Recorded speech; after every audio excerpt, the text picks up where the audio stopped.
Well, Stacey, earlier tonight I asked Attorney David Raybin how the governor can extend an executive order that federal judges have blocked in 3 counties, Shelby, Williamson, and Knox counties. Well, his reaction and prediction is one that not everyone may be too pleased to hear tonight. Governor Bill Lee's executive order extension letting parents opt their children out of mask mandates in schools coming just in time, says legal expert David Raybin. His mask mandate or anti-mask mandate expires the same day that federal courts are going to have a hearing. And so the argument would be that his mandate or order is moot. So he has extended it so that the litigation can continue. I've been incredibly disappointed by the rulings from federal judges. 3 different federal judges have blocked the governor's order, but the state is arguing those judges are hampering Lee's ability to lead through a public health emergency.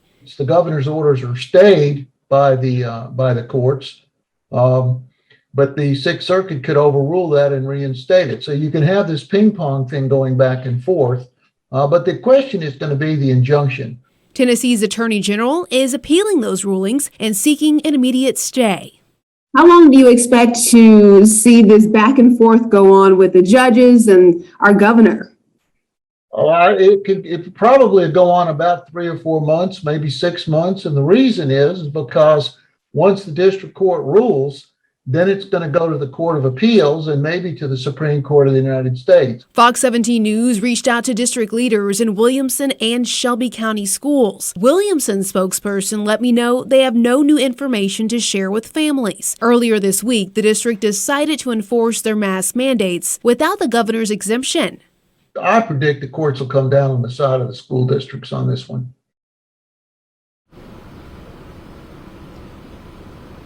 Tonight, I am still waiting on a response from Shelby County schools, but of course, we'll update this story once we do hear back from them.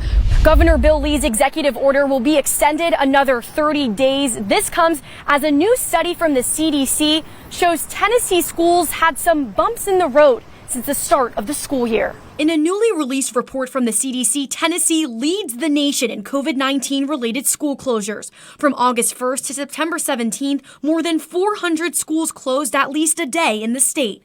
This comes as Governor Bill Lee defends the extension of his executive order. Parents know best what is best for their children and should have the last word on health and welfare issues for children. The governor's order has come with praise and controversy. In a Fox 17 News Twitter post, some Tennesseans very much agree with this decision to extend. Others believe courts are supposed to have the final say. What you will be doing to address this so kids are able to stay in school? Our Department of Education will continue to work with schools to make sure that we take the right approach there.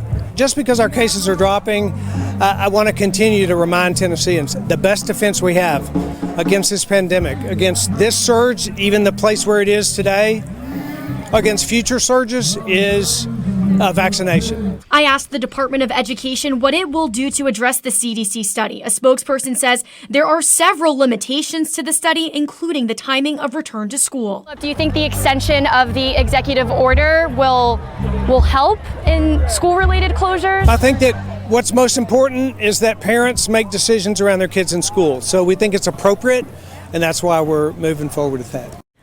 Governor Lee says he plans to work with the Attorney General to appeal the federal judge's ruling that goes against his executive order. These pictures show a front door shattered by gunfire after a man robbed a group of women at gunpoint. Now, we first told you Tuesday about the same short-term rental home getting broken into twice while groups of women were home.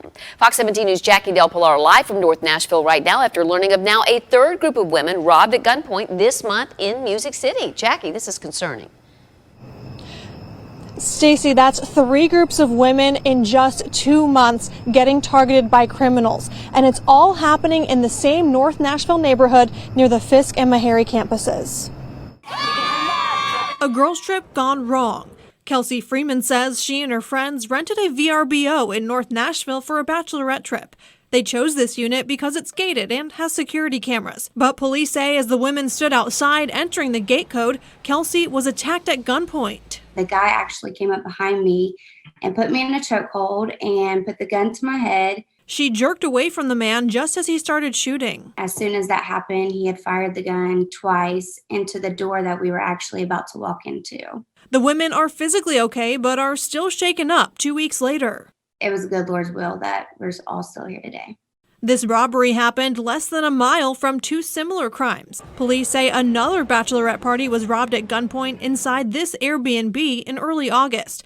And a third group of women experienced a home break-in in that same building just last weekend. I feel like these property managers, they are just wanting to supply, a nice stay, but not a safety stay, as to where safety is supposed to come first. I reached out to the property manager of Kelsey's VRBO to find out what steps they're taking to keep future guests safe. I'm working on a story about an armed robbery. But my calls were ignored. I also reached out to the manager of the other property for the second time this week. I'm trying to get a hold of someone over on your end. And I was ignored by them again. I'm also waiting to hear back from VRBO and Airbnb. MNPD says they are investigating all three incidents. No arrests have been made yet.